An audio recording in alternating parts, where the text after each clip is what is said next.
Here's your news for March 26th, 2020. We are starting today's video with some political news, as President Trump's recent comments about the US economy could have a huge impact on the wrestling world.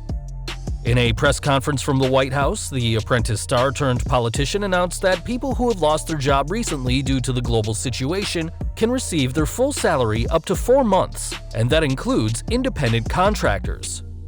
Given that professional wrestlers are classified as independent contractors, this will be a huge boost for wrestlers who are unable to compete right now due to guidelines that restrict large gatherings such as wrestling shows. While the president has said that he aims for the US economy to be open in a few weeks in time for Easter, this doesn't seem likely according to the advice of health experts, but at least things will be a little less stressful for wrestlers now who are struggling to make ends meet. We are looking ahead to WrestleMania now, as while the biggest show of the year will take place next weekend, the company are taking precautions in case their performance center gets shut down. Speaking on Wrestling Observer Live, Brian Alvarez said how WWE has filmed some of the show's matches, but didn't specify which ones. He said, "WrestleMania is taping right now, and the impression I've been given is that a lot of the big matches have already been taped. I'm pretty sure that they're going to be all done before this stay-at-home order begins. They're going to have everything done until the Raw after WrestleMania."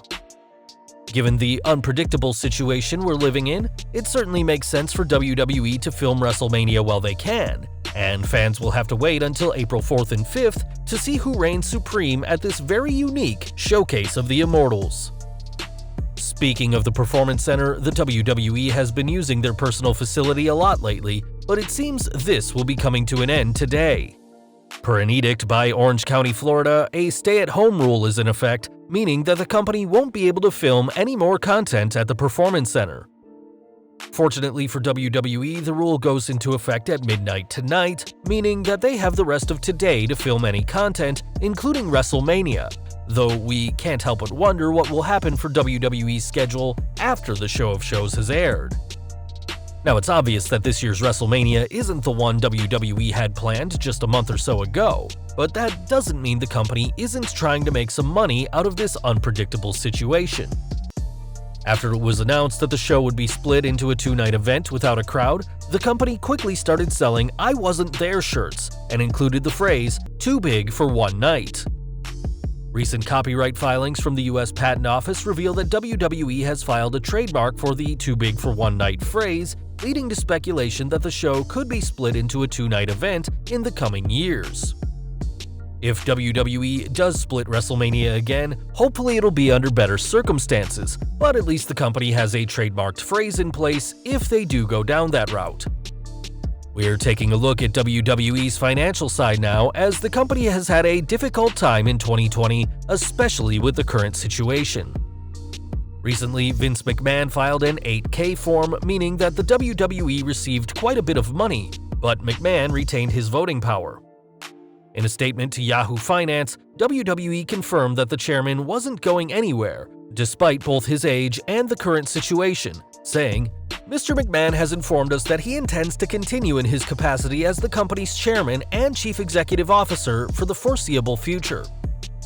Though fans may question his booking decisions, the fact remains that professional wrestling wouldn't be as prominent today without McMahon, and fans can get used to the 74-year-old being in power for a long time to come. From the most established name in the WWE to a fresh face in the company, as this week's NXT ended with a very intense promo, which saw the debut of Killer Kross. During an intense confrontation between Johnny Gargano and Tommaso Ciampa, the segment ended with a promo on the big screen which clearly showed the words TikTok and Kross on the screen.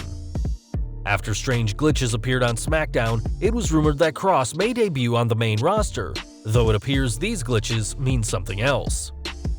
Given that Kross's name didn't appear on the broadcast, it's possible WWE could change it, but one thing we do know is that the former Impact star has made a huge impression on his first night in NXT. We're looking at AEW now, as Cody Rhodes has helped to make the new promotion one of the biggest wrestling companies in the world, but it wasn't too long ago that he was adorned in face paint and gold. In 2014, Rhodes became the Stardust character, and while the gimmick was interesting at first, fans quickly soured on the character. Speaking about the character on Twitter, Rhodes said that WWE wasn't to blame for the character not getting over. He said, "Not pushing Stardust wasn't the crime. The character had broke me and I was a subpar performer under the paint during that period. The crime was not capitalizing on 2010 to 12, where I was cooking with gas and my live event work was top-level consistent. In the end, blame is on me." Cody certainly doesn't have to worry about donning the bodysuit anymore, as WWE owns the Stardust character, and Rhodes is doing much bigger and better things as the Executive Vice President of AEW. Now, Chris Benoit may have been considered one of the greater wrestlers of his generation, but the former world champion's final actions have arguably overshadowed his entire career. Recently, Vice put out their Season 2 premiere for their Dark Side of the Ring show, and plenty of people tuned in to find out more about the Canadian's actions. The season premiere drew an impressive 320,000 viewers, which is an all-time series high, beating the previous record of 240,000. If Vice can continue with numbers like this for their upcoming episodes about New Jack, The Brawl for All, and the death of Owen Hart, then it's almost guaranteed that there will be a third season, as there's plenty of controversy left in wrestling's history. Speaking of Benoit, Jim Ross was someone who knew the Canadian personally, as the pair worked for years on Monday Night Raw at the same time. During Dark Side of the Ring, it was mentioned that in WCW, Benoit was involved in an angle regarding his wife Nancy and Kevin Sullivan, which blurred the lines between a work and a shoot. During his latest Grillin' JR episode, the Hall of Famer disagreed with WCW's creative decision, saying, "I thought their private life got way too public. It became an angle, it became a storyline, as if we're obligated to share our personal life and that should be voluntary, it should not be made a storyline out of. I felt like making that, the marriage, the adultery, all this other stuff was simply unnecessary. We have to be more creative. Did we have to go there? I wasn't really sure what was true in that whole deal and what wasn't. In any event, it made me uncomfortable." Ultimately, we'll never know what could have been if Nancy and Chris's relationship wasn't so prominently featured, and even now, nearly 13 years after his death, Benoit's final actions remain one of the darkest stains in wrestling's history. Back to the present now, and one person fans haven't seen in a while is Samoa Joe, as the former US champion recently served a 30-day wellness policy suspension. That 30-day period ended yesterday, and with WWE filming content today, there is a chance that Joe could return for the Raw after WrestleMania. With that said, Joe currently has no angles going on, and with the stay-at-home rule coming into effect tomorrow, it's more likely that the Samoan submission machine will have to wait until WWE goes back to running live shows before he can finally make his return to the ring. One person who knows all about WrestleMania is Triple H, and while the game won't compete this year, he did compete at WrestleMania 31, where he defeated Sting in the Icon's WWE debut match. One person who wasn't a fan of this booking was Arn Anderson, as the veteran WCW and WWE star took to his podcast this week and claimed that the commentators were instructed to bury the Stinger. He said, "If you go back and watch and listen to it, they just buried him. As it turns out, they prostituted each other's finishes, which I'm not a fan of because guys don't have finishes anymore." Double A carried on by claiming that Vince McMahon booked the match to downplay WCW, 14 years after the company went out of business. He said, "It was the last nail that Vince could nail into the coffin and say, okay, it's done, we're the superior company. They said they were going to put us out of business, they led for all those weeks, but in the end, here's your last remaining guy, and he was your biggest star, and we just crushed him before your very eyes at the biggest event of the year." While it was strange of WWE to book a storyline about the Monday Night Wars 14 years after it ended, the match is still enjoyed by many, though clearly Arn isn't a fan. From WrestleMania to SmackDown now, as over the past few months, one of the most engaging storylines has been between Mandy Rose, Otis, and Dolph Ziggler, as the Golden Goddess chose the show off over the lovable Heavy Machinery star. Speaking to Digital Spy, Rose revealed that this angle has been a long time coming, as she said, "He, Otis, would walk around the Performance Center and he'd call me Peach and Mandy Candy.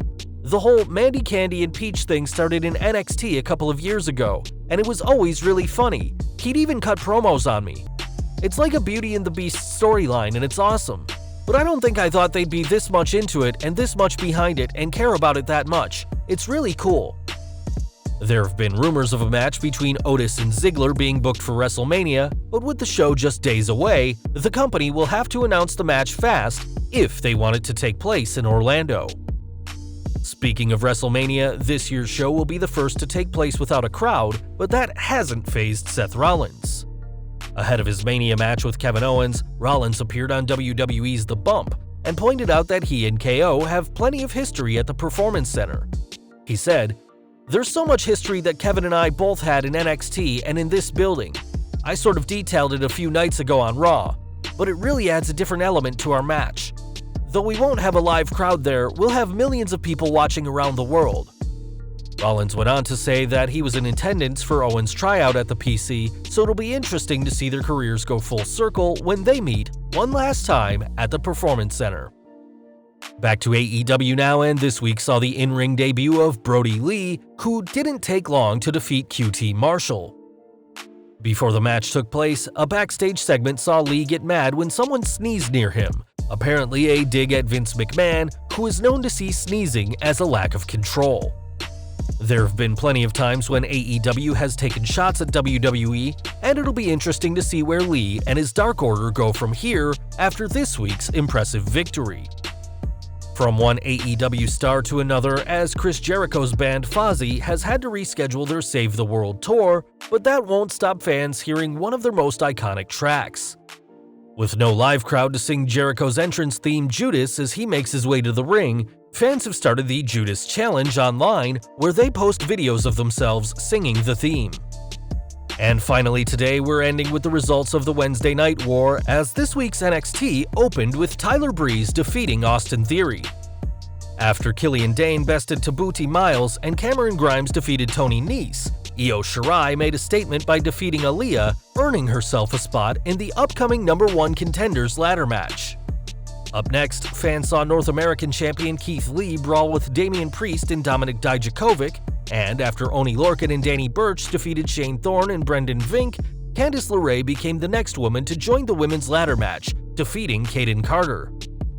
Up next, Matt Riddle defeated Roderick Strong before being attacked by two mysterious new stars, and the show ended with an appearance by Triple H, who confirmed that Tommaso Ciampa and Johnny Gargano will compete in 2 weeks' time.